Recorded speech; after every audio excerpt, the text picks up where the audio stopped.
الحمد لله رب العالمين والصلاة والسلام على سيد المرسلين وخاتم النبيين. اعوذ بالله من الشيطان الرجيم. بسم الله الرحمن الرحیم. سورۃ الکہف آیت نمبر 60 سے دوبارہ ترجمہ دیکھ لیں.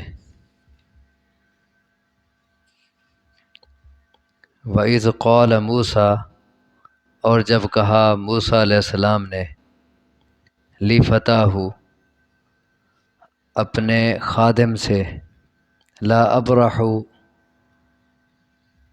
حتی ابلغ مجمع البحرین، کہ میں ہمیشہ چلتا رہوں گا یہاں تک کہ میں پہنچوں دو سمندروں کے یا دو دریاؤں کے سنگم پر، یعنی ملنے کی جگہ پر. او امضی حقبہ، یا پھر میں چلتا رہوں لمبی مدت. یہاں دو سمندر یا دو دریا کون سے ہیں اس بارے میں بہت اختلاف ہے، تو ہمیں اس طرف جانے کی ضرورت ہی نہیں ہے کہ وہ کون سے تھے، کیونکہ اصل مقصد ہمیں یہ سمجھنا نہیں ہے کہ وہ جگہ کون سی تھی.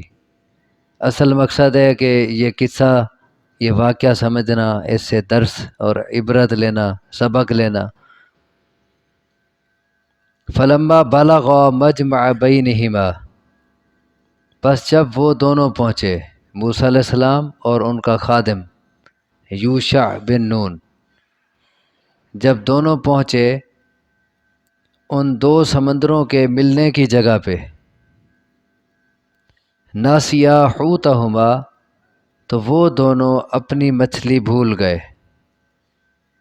اس کی پوری تفصیل کل میں نے آپ کو بتائی تھی حدیث کے حوالے سے.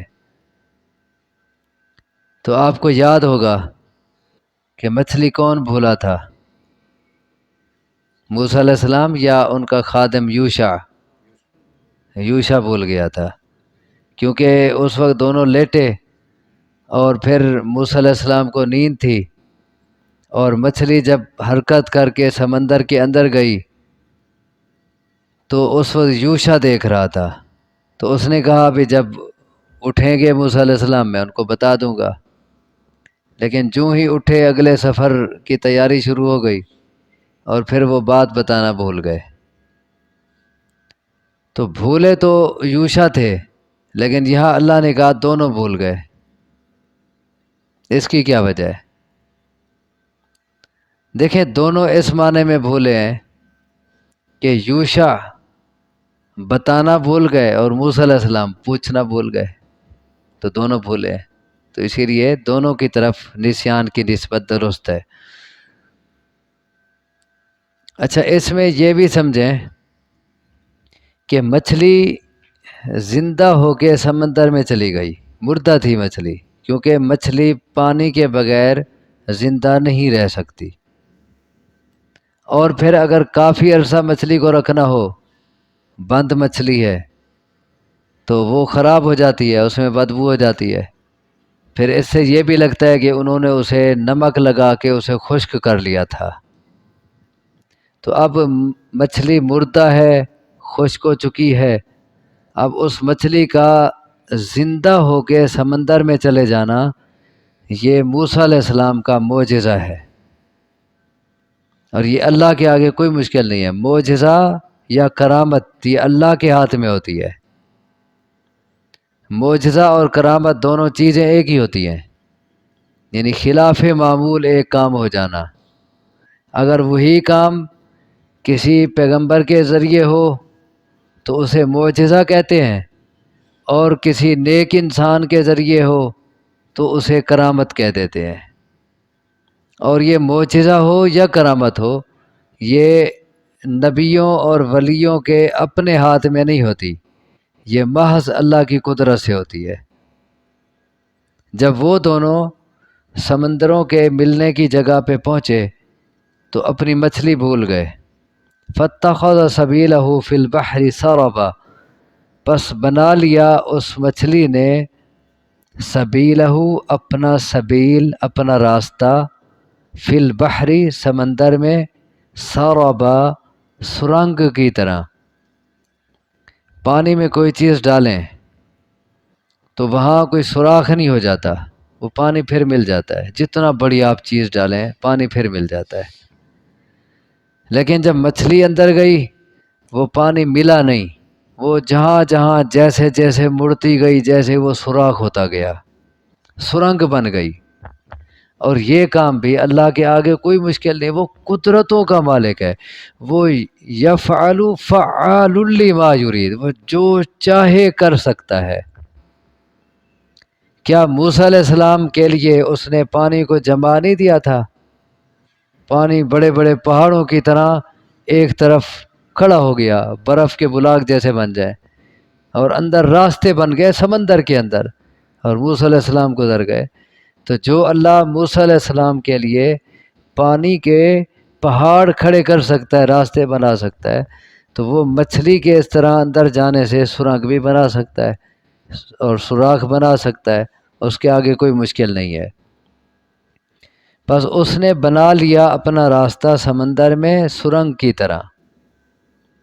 اچھا، مچھلی چونکہ بھول گئے تھے، انہیں نشانی یہی بتائی گئی تھی بھی جہاں مچھلی چلی جائے وہیں وہ بندہ ہوگا، لیکن انہیں چونکہ وہ یاد ہی نہ رہا کہ مچھلی یہاں گئی ہے، تو فلما جاوزا، پس جب وہ تجاوز کر گئے۔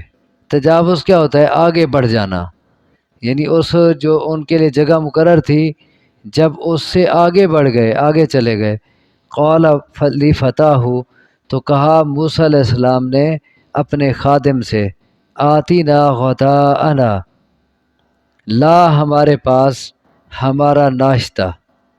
غدا اس کھانے کو کہتے ہیں جو دن کے اول حصے میں کھایا جائے، جسے ناشتہ کہتے ہیں۔ لا ہمارے پاس ہمارا صبح کا کھانا یا ہمارا ناشتہ۔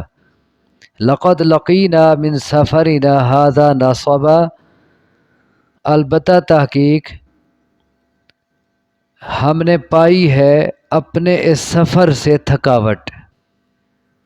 حدیث میں آتا ہے، کل بتایا تھا آپ کو، کہ پہلے وہ جتنا چلتے رہے انہیں کوئی تھکاوٹ نہیں ہوئی، اور جب اپنی مطلوبہ جگہ سے آگے گزرے تو پھر انہیں تھکاوٹ محسوس ہو گئی۔ اور یہ بھی اللہ کی قدرت میں ہے، جب تک چاہے بغیر تھکاوٹ کے کسی کو چلاتا رہے، اور جب چاہے تھکا دے۔ اب یہ اللہ کی حکمت تھی کہ اس نے تھکا دیا، بیٹھ گئے، پھر کھانے کی طلب ہو گئی، پھر کھانا کھانے لگے، ٹوکری میں دیکھا مچھلی نہیں، تو پھر وہ یاد آیا اور پھر پوچھا اور پھر واپس پلٹے۔ ورنہ اگر تھکاوٹ نہ ہوتی، بھوک نہ ہوتی، پھر تو چلتے رہتے پتہ نہیں کہاں تک پہنچ جاتے۔ تو یہ بھی اللہ کی حکمت تھی کہ اللہ نے وہیں سے پلٹانا تھا۔ اور اس سے ہمیں یہ بھی سمجھ آتا ہے کہ اللہ تبارک و تعالیٰ کے انبیاء کو وہ تمام عوارض پیش آتے ہیں جو باقی انسانوں کو پیش آتے ہیں۔ سفر میں اپنے ساتھ کھانا لے جانا، یہ انبیاء کی سنت ہوئی، سفر میں ضرورت پڑ سکتی ہے۔ اور پھر یہ توکل کے خلاف بھی نہیں، ایک آدمی کہے جی میرا اللہ پہ توکل ہے، وہ مجھے کھلائے گا، اور کچھ بھی نہ لے کے جائے، پیسہ بھی نہ لے کے جائے، پھر بھیک مانگنی پڑے گی، وہ آسمان سے تو نہیں ڈالے گا۔ یہ تو ایسے ہی ہے جیسے کچھ لوگوں نے کہا حج کرنے گئے تو انہوں نے سفر خرچ اپنا ساتھ نہ لیا، خالی ہاتھ چلے گئے، اور انہوں نے کہا کہ ہمارا اللہ پہ توکل ہے، اور پھر جب وہاں گئے تو وہاں اب کھانے کو کچھ نہیں، اب بھیک مانگنی پڑی۔ تو اللہ تبارک و تعالیٰ نے کہا فَإِنَّ خَيْرَ الزَّادِ التَّقْوَىٰ، پیچھے آپ پڑھ چکے ہیں سورۃ بقرہ میں، کہ بہترین سفر خرچ سوال سے بچنا ہے، کہ اپنا لے جاؤ، بھیک نہ مانگنی پڑے، سوال نہ کرنا پڑے۔ اور یہ توکل کے خلاف نہیں ہے۔ توکل یہ نہیں کہ آدمی کرے کچھ نہیں اور کہے اللہ مہربانی کر دے گا، تو یہ توکل نہیں ہے۔ ایک آدمی نے پوچھا اے اللہ کے رسول توکل کسے کہتے ہیں؟ کیا میں سوال بلکہ دو انداز سے کیا، اے اللہ کے رسول کیا میں اونٹ کو باندھوں اور پھر اللہ پہ توکل کروں، یا اونٹ کو ایسے ہی آزاد چھوڑ دوں اور اللہ پہ توکل کروں کہ وہ خود سنبھالے گا؟ فرمایا نہیں، پہلے اونٹ کو باندھ پھر توکل اللہ پہ کر، یعنی پہلے اسباب حاصل کر، سارے اپنے تحفظ کے، اپنی ضرورت کے اسباب حاصل کر، لیکن پھر تیرا بھروسہ ان اسباب پہ نہ ہو، بھروسہ اللہ پہ ہو کہ کرے گا وہی جو کچھ کرے گا۔ بیماری آ جائے دوائی کھا، لیکن یہ نہ سوچ کہ یہ دوائی مجھے شفا دے گی، بلکہ یہ عقیدہ رکھ کہ شفا رب نے دینی ہے، یہ ایک سبب ہے، اللہ کا حکم ہے، سنت ہے اللہ کے نبی کی، تو اسی لیے اسباب اختیار کر، دوائی کھا لے، لیکن یہ عقیدہ ہو کہ شفا رب نے دینی ہے۔ اب دیکھیں، دو بیمار ہوتے ہیں، ایک ہی دوائی دونوں کھاتے ہیں، ایک ٹھیک ہو جاتا ہے دوسرا نہیں ہوتا، حالانکہ ایک ہی بیماری، ایک ہی دوائی، ایک ہی ڈاکٹر، سب کچھ ایک ہے، لیکن کیونکہ شفا رب کے ہاتھ میں ہے، اسے جسے چاہے شفا دے دے، جسے چاہے نہ دے۔ آدمی کو پیاس لگے وہ پانی پیے، لیکن نظریہ کیا ہو کہ میری پیاس اس پانی نے نہیں بجھانی، بلکہ پیاس اللہ نے بجھانی ہے۔ اسی لیے جو استسقاء کی بیماری والا ہوتا ہے، وہ جتنا پانی پیے اس کی پیاس ہی نہیں بجھتی، کیونکہ پیاس رب بجھاتا ہے، پانی نہیں بجھاتا۔ یہ ہے توکل، اسباب حاصل کرو، بھروسہ رب پہ کرو۔ تو وہ اپنا کھانا ساتھ لے گئے، یہ توکل کے منافی نہیں، ایک بات۔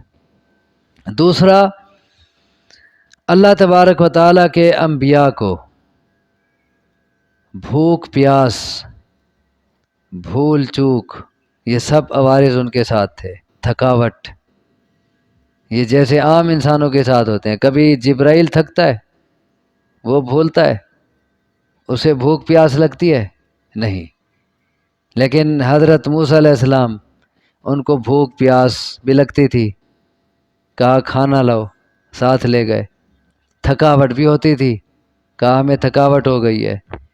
بھول چوک بھی ہو جاتی تھی، بھول جاتے تھے، بھول گئے، ناسیا حوتہما۔ تو یہ سارے عوارض ان کے ساتھ ہیں، اس کے باوجود بھی کوئی کہے کہ وہ نور تھے، بشر نہیں تھے، تو پھر وہ اپنی عقل کی خیر منائے۔ اللہ نے تو صاف کہہ دیا ہے، سب کچھ بیان کر دیا ہے۔ قال ارأیت اذ اوینا الی الصخرۃ فانی نسیت الحوت۔ اور جب کھانا نکالا نا ٹوکری سے اور دیکھا مچھلی نہیں، یاد آ گیا یوشا کو، تو کہا یوشا نے، ارأیت، کیا دیکھا آپ نے، اذ اوینا الی الصخرۃ، کہ جب ہم نے چٹان کے پاس جگہ لی تھی۔ صخرہ کہتے ہیں چٹان کو، بڑا پتھر۔ اوینا، جب ہم نے جگہ لی تھی، الی الصخرۃ، چٹان کے پاس، فانی نسیت الحوت، تو پس بے شک میں بھول گیا تھا مچھلی، وما انسانیہ الا الشیطان ان اذکرہ، اور نہیں بھلوائی مجھے وہ مگر شیطان نے کہ میں اس کا تذکرہ کروں۔ آپ سے اس مچھلی کا تذکرہ کرنا در حقیقت مجھے شیطان نے بلوا دیا، اور ہر ایسے کام شیطان کراتا ہے، نقصان وہی کراتا ہے، اور ہر ایسے کام پہ خوش ہوتا ہے جہاں انسان کو نقصان ہو، پریشانی آئے۔ واتخذ سبیلہ فی البحر عجبا، اور اس نے تو بنا لیا تھا اپنا راستہ سمندر میں عجیب۔ یہ یوشا بتا رہا ہے موسیٰ علیہ السلام کو، اس نے تو سمندر میں عجیب راستہ بنا لیا تھا، وہ جہاں جہاں چلتی گئی سوراخ بنتا گیا، سرنگ بنتی گئی۔ قال ذالک ما کنا نبغی، کہا موسیٰ علیہ السلام نے، یہی تو تھی وہ جگہ جو ہم ڈھونڈ رہے تھے۔ تو نے بتایا نہیں، یہی جگہ تو ہم ڈھونڈ رہے تھے، اللہ نے یہی نشانی تو بتائی تھی کہ جہاں مچھلی غائب ہو جائے وہیں بندہ ملے گا۔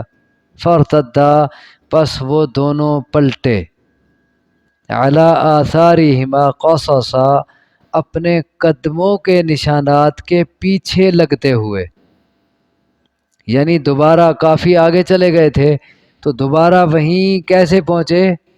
اپنے قدموں کے نشانات دیکھ دیکھ کے کہ کہاں سے آئے تھے، پھر وہی نشانات دیکھ دیکھ کے وہیں پہنچے۔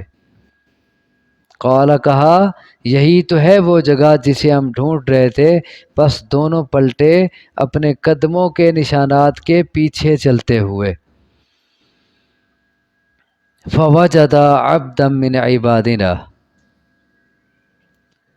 پس ان دونوں نے پایا ایک بندے کو ہمارے بندوں میں سے۔ وہ خضر بھی کون تھا؟ وہ بھی ہمارا ایک بندہ تھا۔